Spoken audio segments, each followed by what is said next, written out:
Super. Donc, bonjour, bienvenue au cas de gestion de crise. Voulez-vous conseiller en anglais ou en français? En français. C'est parfait. Chaque équipe dispose de 20 minutes afin de présenter son cas au juge.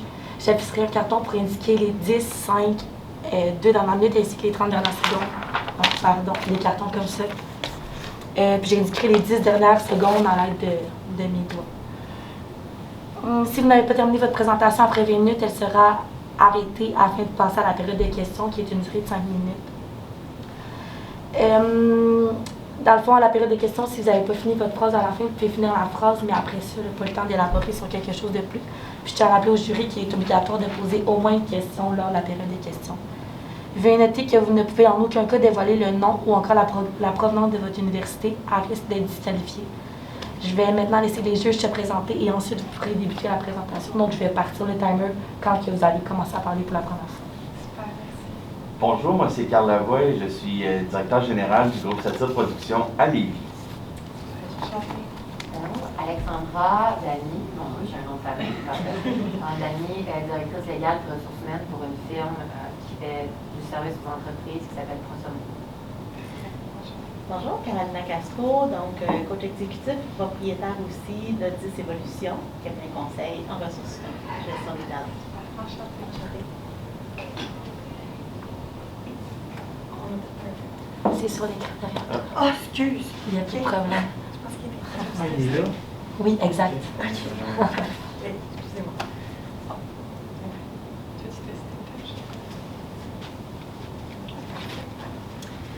Les ports ont été inventés il y a cela plus de 1200 années dans l'objectif de guider les capitaines de bateaux en temps d'intempéries. Aujourd'hui, vous, Génie XY, avez peut-être l'impression d'être au beau milieu d'une tempête suite à la fusion de 2 entreprises qui ont créé beaucoup d'enjeux. Eh bien, rassurez-vous, puisque nous sommes Fanny, Xavier et moi-même, Elisabeth, et nous formons la firme Conseil Fort et nous sommes ici aujourd'hui pour monter à bord de votre bateau afin de vous guider dans ces temps houleux. Donc, la présentation d'aujourd'hui va se dérouler comme suit. On va débuter par un bref rappel du mandat, suivi d'une analyse de la situation. On va ensuite vous présenter notre stratégie, une gestion des risques, un budget, un échéancier, et on va terminer avec une conclusion. Alors aujourd'hui, Génie XY, vous nous avez mandaté de vous proposer des solutions aux enjeux liés à la fusion de Ingénieurs Inc. et Consultants Inc. De plus, vous nous avez demandé de mettre la lumière sur les apprentissages suite à cette fusion d'il y a environ 2 ans. Alors, pour nous, chez Fort, il était primordial de bien comprendre l'ampleur de la situation ainsi que les éléments clés. C'est pourquoi nous avons fait une collecte des faits. Alors, la situation, comme je vous l'ai mentionné, c'est la fusion d'Ingénieurs Inc. et Consultants Inc. suite à une erreur fatale commise par l'ancien DG. On a eu un effondrement et heureusement, il n'y a eu aucun décès. Par contre, suite à cette fusion, on a peut-être des relations qui sont un peu houleuses entre les deux firmes. Les éléments déclencheurs, on peut avoir, ça peut être dû un peu à des changements qui ont été rapides, aussi la pandémie. On vous a mis un peu la lumière sur les déroulements pour qu'on comprenne bien d'où débute cette crise. Donc, on a eu en 2018 l'incident avec le stationnement. Par la suite, en mars 2019, l'annonce de la fusion. Un mois plus tard, vous avez eu quand même rapidement une rencontre avec les 2 entreprises par Zoom. Puis, en février 2020, vous avez annoncé que vos employés allaient se rejoindre au bureau pour débuter encore là, quelques mois plus tard, le travail en présentiel. Donc, on peut comprendre ici que les changements se sont faits quand même rapidement, dû pourquoi peut-être des relations qui vont être à travailler au cours des prochaines années. Donc, par la suite, au niveau des impacts liés suite à cette situation-là, puis au déroulement, peut-être votre image de marque qui est un peu affectée. C'est certain que vous avez un nouveau nom, que vous êtes reconstitué, mais il y a quand même un passé des employés qui peuvent vous suivre, puis un passé qui n'est pas inconnu à l'œil du public. Par la suite, vous avez des troubles organisationnels qui ont lié à peut-être des petits troubles avec les clients aussi, donc des manques au niveau des suivis, des retards aussi, un petit manque de communication qu'on va essayer de régler par la suite. Donc, comme mentionné ici, difficultés avec des clients, puis dernièrement, vous avez une perte de confiance, de stabilité, autant avec vos clients que aussi vos employés qu'on va essayer de remédier ensemble. Alors, au niveau de la cellule de restructuration, avec tout ce qui a été mentionné, c'est très important de voir qui va s'occuper de réorganiser le tout, comment ça se passe présentement. Alors, ici, on inclurait M. Savard, le directeur général de l'entreprise, qu'on joindrait avec la direction des ressources humaines, alors directeur ou directrice en poste, aussi, on inclurait les deux départements, la direction de chacun des deux départements qui semblent avoir certaines lacunes au niveau de la cohésion, tout ça, de l'entreprise suite à la fusion. Alors, les objectifs de la cellule de restructuration sont assez simples et brefs. On parle ici d'élaborer tout ce qui est description de poste, de savoir qui va faire quoi. Être certain, en fait, de mettre le doigt sur ce qui semblait peut-être moins certain par le passé. Et bien évidemment, standardiser les méthodes. On le sait, quand il y a des fusions, c'est souvent ça la lacune. Des méthodes différentes d'une division à l'autre, d'entreprises différentes, de gestionnaires différents. Alors tout ça va servir à faire le coaching au final. Ici, je vous présente une matrice de gravité des risques. Alors, on a sorti les risques potentiels qui pourraient survenir avec la situation actuelle. On parle ici, c'est selon une échelle de probabilité et d'impact. Alors, on regarde ici, par exemple, les difficultés en dotation. On remarque que la probabilité qu'on ait des difficultés en dotation est quand même élevée. Par contre, on est dans la moyenne et son impact est aussi médian. On parle de la même probabilité pour un personnel réticent au changement. Par contre, l'impact va être supérieur de façon à ce que le personnel réticent va bloquer un petit peu les changements, va nuire à l'action de l'entreprise. Et pour ce qui est des plaintes d'inéquité, on se retrouve actuellement dans le rouge, car la probabilité est quand même très élevée actuellement. On le sait, les lacunes sont là et on doit structurer le tout. Parfait. Donc maintenant que la situation est claire, on sait quels acteurs sont impliqués également et qu'on sait à quel risque il faut qu'on fasse attention, et bien comment est-ce qu'on va s'y prendre concrètement pour répondre à votre mandat? Mais la solution qu'on vous propose aujourd'hui, c'est vraiment une solution 360 degrés clé en main que vous allez pouvoir mettre en œuvre dès maintenant afin d'atteindre vos objectifs rapidement. Plus concrètement, on va débuter par une implantation d'un SIGRH qu'on va élaborer un petit peu plus tard. On va ensuite vous présenter une solution pour améliorer la cohésion d'équipe, mais également le soutien aux employés. Et finalement, comme vous l'avez demandé dans le cas, eh bien, une petite cellule apprentissage pour voir qu'est-ce qu'on aurait pu faire pour prévenir et qu'est-ce qu'on va pouvoir faire la prochaine fois si jamais une situation comme ça se reproduit. Alors, pour ce qui est de l'implantation du SIGRH, on parle ici d'un système intégré en gestion des ressources humaines. Tout d'abord, on parle ici de la structure salariale. C'est une priorité, c'est le mandat numéro 1, d'effectuer une meilleure structure salariale, éviter des inéquités futures et pouvoir avoir une certaine documentation et tout le package qui vient avec pour se défendre advenant qu'il y ait une plainte pendant le processus. C'est aussi important au niveau de l'équité interne, externe, de valider le tout, puis que tout soit conforme. Alors, on propose ici une matrice de compétences que je vais vous présenter tout prochainement. On parle ensuite, j'ai juste à revenir, s'il vous plaît, excuse-moi.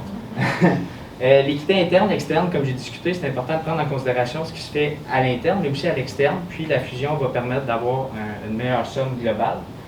Et au niveau de la planification des augmentations salariales dans le futur, ça va permettre peut-être une meilleure rétention au niveau du personnel, puis leur donner un meilleur aperçu de ce qui s'en vient dans le futur, étant donné que c'est quand même du personnel hautement qualifié en général. Alors, pour la matrice de compétences, ce qu'on propose ici, je vous ai fait un exemple, c'est selon un chargé de projet. Alors, le chargé de projet, on propose ici d'avoir des échelons au niveau des compétences. Alors, on a parlé qu'il y avait des lacunes au niveau de l'ancienneté, les gens qui changeaient, tout ça, suite à la fusion, des gens qui avaient un plus haut taux horaire, par exemple, qu'un autre. Une matrice de compétences va permettre de restructurer le tout et justifier les écarts salariaux entre les différentes parties. Ici, on parle en exemple, quelqu'un qui débute à l'échelon 1, ça va être d'exécuter des mandats donnés par la direction du département. Ensuite, il peut grimper à l'échelon 2 et avoir aidé à la planification, en plus des tâches qu'il faisait à l'échelon 1. Et ensuite, à l'échelon 3, on parle ici plutôt de coordonner, en plus de planifier, gérer une équipe de dessinateurs. Bref, les gens peuvent grandir et ça peut justifier pourquoi quelqu'un va avoir un taux inférieur à un autre. Alors, on parle aussi de prévision, combien de temps on pense que ça peut durer par échelon. Au niveau des avantages sociaux, c'est le deuxième point culminant ici du SIGRH. On parle de lacunes au niveau des avantages sociaux qui embarquent à peu près après 6 mois. Je propose ici, en fait, nous proposons, la firme Ford, d'y aller dès l'embauche. C'est une main-d'œuvre qualifiée, comme je l'ai mentionné. C'est des gens qui le méritent dès le départ, des gens qui sont prêts à s'impliquer suite au processus d'embauche. Ils veulent être là et être là pour longtemps et être bien. Alors, on croit que c'est quelque chose qui peut être un plus, un attrait pour les candidatures aussi futures et pour la rétention. On parle aussi de peut-être implanter un REER avec cotisation employeur, par exemple, à 15 $ par semaine. L'employeur va cotiser, ça donne un meilleur engouement au personnel. Aussi, un PAE, un programme d'aide aux employés, pourrait être bénéfique aussi si ce n'est pas déjà implanté. Au niveau de la structure de recrutement, on parle ici, avec les SIGRH, d'avoir une gestion des candidatures qui va être plus malléable et aussi plus structurée, qui va avoir une standardisation des méthodes pour assurer que ce soit périn dans le temps et structuré. Aussi, ça va permettre une meilleure communication entre les gestionnaires et le département des ressources humaines pour avoir l'œil juste sur les besoins en dotation. Ensuite, on va pouvoir aussi avoir un bref aperçu du mouvement de main-d'œuvre et planifier le futur. Pour ce qui est des vacances, on parle ici de planifier dans le futur. On parlait de lacunes au niveau des mouvements de main-d'œuvre, les mouvements selon la fusion, tout ça. Des gens parlaient d'ancienneté. On ne peut pas retirer un droit acquis à quelqu'un. C'est quelque chose qui peut être difficile à percevoir. Donc, ce qu'on propose, c'est des rencontres sans vraiment avoir égard à l'ancienneté. C'est une main-d'œuvre qui est qualifiée. On veut que les gens s'entendent bien. On parlait de cohésion au sein de l'équipe. Alors, d'avoir des rencontres pour trouver et entendre selon les vacances, mais tout en respectant les besoins des clients. Maintenant, chez nous, Ford, on voit que c'est très important de, oui, aborder en fait les enjeux actuels, mais également de penser dans le futur. Donc, la raison pour laquelle ici, on a fait une partie sur la relève et la pérennité, parce que, bien évidemment, c'est très, très important de penser à qui est-ce qui va prendre la relève de notre entreprise. Donc, d'abord, ce qui serait très important, c'est d'établir des partenariats avec des cégeps, des universités, des écoles de métiers, afin d'engager des stagiaires qui vont pouvoir venir travailler chez vous pour développer vraiment leurs compétences. Ici, évidemment, en situation de pénurie de main-d'œuvre, eh bien, ce qu'il faut, c'est offrir des stages qui sont compétitifs. On pense ici à des bons salaires, on pense également à une expérience qui est vraiment concrète, une expérience qu'on met sur le terrain, pour que les stagiaires puissent apprendre rapidement et qu'il y ait une bonne expérience de travail. Ça, ça va permettre qu'une fois que les étudiants auront terminé leurs études, eh bien, ils vont se rappeler d'avoir travaillé chez vous, ils vont se rappeler de leur belle expérience. Et c'est donc la raison pour laquelle ils vont vouloir venir travailler avec vous dans le futur quand ils seront rendus des professionnels dans le domaine de l'ingénierie. Également, on va faire des formations en continu avec le personnel à l'interne. Donc, peu importe le niveau de scolarité qui a été atteint, il y a toujours des formations qu'on peut offrir à nos employés pour qu'ils développent encore plus de compétences et que nos services soient plus complets. On va offrir également une alternance travail-études pour les stagiaires. Donc, on peut penser à engager des stagiaires pendant l'été, quand ils ne sont pas en cours, les renvoyer à l'école et les reprendre l'été suivant. Tout cela dans l'objectif de développer une certaine pérennité. Alors, maintenant, il est primordial, vous avez des employés qui vous ont suivi au travers de situations, la fusion et tout. Donc, pour nous, c'est important chez Ford, la cohésion d'équipe et le soutien. Vous ne l'avez pas vraiment mentionné, par contre, on voulait vérifier avec vous, on a quand même eu un incident par rapport, à l'écoulement du stationnement en 2018.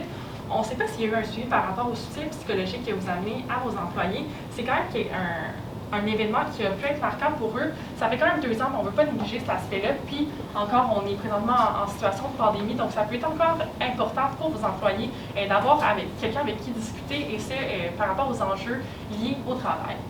Donc, ça va être au travers du programme d'aide aux employés, on va leur offrir un soutien psychologique. Par la suite, on vous présente des nouveaux éléments, des nouveaux trucs à mettre en place. On peut communiquer avec vos employés pour s'assurer d'avoir de la transparence, une relation qui est claire et une relation de confiance aussi. C'est pourquoi, suite aux éléments qu'on vous a présentés, on veut premièrement avoir un style de congrès qui prendrait place environ pendant une journée, où on va présenter aux employés, qui puissent faire virtuellement ou en présentiel, les nouvelles mesures qu'on veut mettre en place pour s'assurer de par la suite pouvoir avoir leur opinion et sonder leur intérêt par rapport à ces mesures-là. Donc, on va partager une nouvelle mesure. Par la suite, après cette journée-là, on va offrir aux employés une période de 2 semaines pour nous fournir leur rétroaction. Ça, on va le faire évidemment de façon anonyme pour s'assurer qu'il n'y ait aucun biais au travers d'un document Google Form en ligne. Puis, par la suite, nous, on va s'offrir, vous allez vous offrir aussi 2 semaines supplémentaires pour pouvoir analyser les rétroactions puis faire les petits ajustements pour que ça représente ce que les employés veulent vraiment avoir comme mesure dans leur lieu de travail. Alors, par la suite, suite à l'analyse, on va avoir un deuxième congrès qu'on va présenter les mises à jour aux employés pour s'assurer que tout soit clair, puis offrir une opportunité supplémentaire aux employés de discuter, puis entretenir des relations de confiance et de transparence avec leur direction. Donc maintenant, on va également mettre des activités de team building parce que, comme vous l'avez mentionné, c'est 2 entreprises qui se fusionnent, les gens ne se connaissent pas beaucoup. Et c'est important d'avoir une bonne cohésion étant donné que le travail d'équipe fait partie de vos valeurs. Donc, on veut que les employés s'entendent bien pour vraiment venir ici encourager le travail d'équipe. Ce qu'on propose en fait, c'est de faire des 5 à 8 ou des 4 à 7, une fois par mois, avec tous les employés qu'on va inviter. C'est possible de faire ça étant donné que vous êtes quand même une petite équipe. On va avoir ici environ 40 employés, donc c'est quelque chose qui est facile à mettre en place et qui va vraiment venir ici montrer aux employés qu'on leur offre un service intéressant. Et puis, eux, ça va leur permettre d'apprendre à se connaître davantage pour des meilleures relations de travail. Donc, environ une fois par mois, simplement pour garder une certaine pérennité chaque mois. On va proposer ici des boissons et des services locaux. On pense à la région du Saguenay-Lac-Saint-Jean, on pense à des microbrasseries, des fromages de chez vous, qui va vraiment permettre ici de montrer aux employés que la région du Saguenay-Lac-Saint-Jean, mais on l'a à cœur. On pensait à une petite ambiance décontractée. Ce qu'on veut, c'est sortir du moule du travail, vraiment pour venir ici développer des relations et pour ensuite pouvoir optimiser le service qu'on offre à nos clients. On va également ici avoir des améliorations de l'espace de travail. Depuis la pandémie, les employés aiment ça travailler de la maison. Le télétravail, c'est un nouveau mode qui fait partie de notre quotidien à tous. Donc, on va laisser le télétravail comme option pour nos employés. Par contre, avec les bureaux qu'on a dans les 3 succursales, on va procéder à des réaménagements pour optimiser le travail d'équipe. Donc, plutôt que d'avoir des stations individuelles, on va vraiment prioriser les salles de conférence. On veut des espaces ouverts qui vont permettre vraiment aux gens d'échanger, puisque, on le sait, il y a plusieurs départements de génie civil, génie mécanique, qui doivent travailler ensemble. Donc, on veut leur offrir un environnement propice pour les encourager à se rencontrer et à offrir une qualité supérieure pour vos clients. Parce que comme on l'a mentionné, comme il a été mentionné, bien, les clients, le mot commence à se passer, on est plus certain de la qualité des services. Donc, en offrant à nos employés vraiment la chance d'avoir un bel environnement de travail, mais ça va venir ici optimiser la qualité. On va également implanter un logiciel de gestion de projet qu'on va mettre à la disposition de vos employés. Parce que ça, en fait, ça va permettre de centraliser l'information et l'avancement des projets parce que, on le sait, dans le domaine de l'ingénierie, c'est des gros projets qui sont mis en place qui comme je viens de le mentionner, impliquent beaucoup de parties prenantes. Donc, avec un logiciel qui va être mis à la disposition de tous les employés, ça va permettre de centraliser toute l'information pour que tout le monde puisse savoir en temps réel l'avancement de chacun des projets. Ce qui va permettre, en fait, ça va augmenter l'efficacité des employés, donc augmenter la qualité du travail et donc la satisfaction des clients. Alors maintenant, vous nous avez mandaté de vous proposer puis vous mettre la lumière en fait sur les apprentissages, puis ce que vous auriez pu faire au niveau de la fusion pour éviter les risques qu'on vous a mentionnés un peu plus tôt. Alors, je vous ramène la ligne du temps que je vous ai présentée en début de présentation avec les événements clés, soit l'incident, la fusion, rencontre Zoom et tout. Et vous pouvez voir en rouge juste en bas les éléments que nous, on viendrait implémenter en amont pour s'assurer de retirer ou diminuer les risques qu'on vous a mentionnés. Alors, dès le début, on aurait, suite à l'incident, mettre tout de suite le suivi psychologique qui, selon nous, est très important pour la santé et le bien-être de nos employés. Par la suite, au niveau de la fusion, c'est vraiment là que ça joue. Lorsqu'on a mentionné la restructuration, on veut s'assurer de faire ces démarches-là, les groupes de discussion aussi, les propositions en amont, avant vraiment de lancer avec nos employés dans un peu ce qui était pêle-mêle à ce moment-là. Tout ce qu'on va vous a proposé, les stratégies, donc le congrès, les 2 semaines par la suite, puis la représentation, c'est quelque chose qu'on pourrait mettre en place à ce moment-là pour avoir une fusion qui se passe bien. Alors, vous vous souvenez de la matrice de gravité des risques, je vais y passer rapidement. Toutes les solutions qu'on a énoncées sont des solutions qui ont été évaluées. Si on regarde juste ici, le personnel réticent, Ça change pas. ça change plus, la flèche. Ça change pas non plus. Bref, le personnel réticent va diminuer l'impact et la probabilité que ça arrive en raison des solutions qu'on propose, comme par exemple l'écoute, les congrès, les impliqués. Tout ça, c'est des solutions qui sont faites présentement dans le marché et qui ont prouvé leur réussite. Bon, mais on va se lancer dans le budget des chantiers. Comme on se souvient bien, je pense que vous en avez peut-être... il était peut-être imprimé à ce moment-là. Au niveau du budget, si je me souviens bien, on avait en coût pour le projet, je pense, 230 000, 200 environ, qui incluait le logiciel de gestion, l'implantation et tout, puis des coûts récurrents d'environ 30 000 pour les licences. Puis au niveau des chantiers, c'est environ sur un mois, on va avoir l'implantation, le réaménagement, comme on vous a dit, puis les 5 à 8 et tout. Donc, en fait, ce qu'on vous a présenté aujourd'hui, c'est vraiment une solution 360 degrés. Évidemment, c'est la situation dans laquelle vous êtes impliquait beaucoup de différents aspects à toucher. On a sorti, selon nous, les plus importants que on croit que si vous mettez en place dès aujourd'hui, eh bien, ça va vous permettre d'atteindre vos objectifs rapidement. Donc, nous sommes la firme Conseil Fort et nous sommes prêts à répondre à vos questions. Merci beaucoup. Parfait, moi, je vais bouger à Ouais. Montréal. Non, ça- J'ai une vraie question. Dans un des... Quand vous avez parlé là, en 2019, restructuration, tout, il est écrit groupe de discussion. Qui étaient les membres de ce groupe de discussion-là dans votre solution? Si je peux juste préciser, est-ce que c'était quand on a présenté suite aux apprentissages ou dans notre solution en temps actuel? Je me souviens pas il y avait une ligne du temps, puis là Ouais. c'était écrit en rouge, en bas, là, tu avais Oui. des trucs comme ça, il était écrit groupe de discussion. Qui était membre de ces groupes de discussion-là? En fait, à ce moment-là, ce qu'on vous suggère, puis aussi ce qu'on mettrait en place présentement, ça serait le personnel directeur qu'on aurait mis dans la structure de restructuration, dans la cellule de restructuration, fait de premier niveau. Puis, on irait choisir des employés clés de chaque département, génie civil, génie du bâtiment, pour s'assurer qu'on a des représentants de chaque groupe pour avoir leurs intérêts, puis une vision vraiment globale de l'état de la situation. Poser une deuxième question, suivant ma question. Oui. OK, donc dans ta solution, avant de faire le congrès et tout ça, les employés vont être sondés. Si je veux juste préciser rapidement, c'est ça, dans notre proposition, c'est si on avait eu la chance de faire ça en amont, c'est ce qui nous aurait permis d'évaluer peut-être ces délais-là de congrès et avoir une opinion qui est plus claire.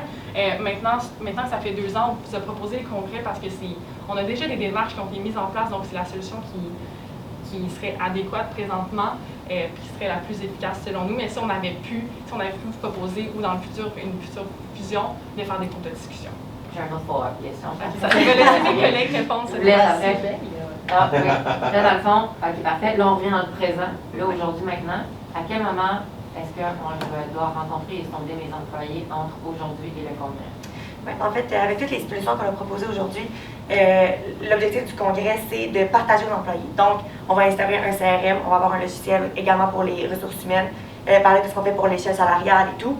Donc, on leur présente ça. Et puis, plutôt que de faire des groupes de discussion, étant donné qu'on est rendu assez loin dans le temps, c'est là qu'on va aller chercher l'opinion de nos employés anonymement, là, via ça. On peut penser que c'est un Google Form en ligne où les gens peuvent mettre leur opinion, leur demande spéciale. Pour qu'on puisse les re-rencontrer 2 semaines plus tard, pour avoir pris tous leurs commentaires, voir quels ajustements on peut faire pour trouver un terrain d'entente pour les employés et l'employeur. Donc, après. Oui. OK. Ça a répondu? Oui, merci. OK. OK, vous pouvez y aller. Alexandra nous donne. Go! La permission est donnée. Ben moi, j'ai une question, si tu me permets. Vas-y. C'est au niveau de la structure salariale. Qu'est-ce que vous faites si finalement il y a plusieurs écarts et que les hausses sont quand même significatives? Donc, qu'est-ce que vous proposez comme autre solution ou stratégie à ça?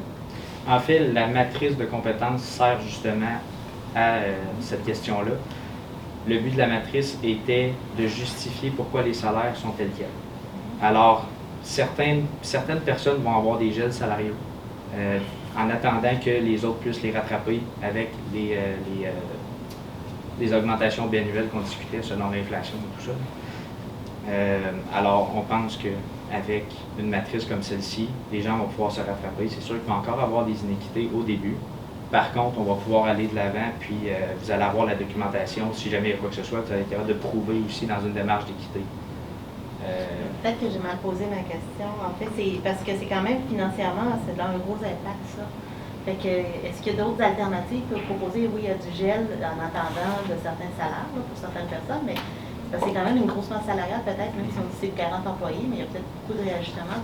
Qu'est-ce que vous proposez comme soutien à ce choix-là, mais qui soit moins onéreux, peut-être? Présentement, c'est l'option qu'on a envisagée. C'est celle-là qui est appliquée dans une partie du marché et qui semble apporter son lot de réussite. On n'a pas envisagé d'autres pistes de solutions. Ça serait à faire dans le futur. Okay.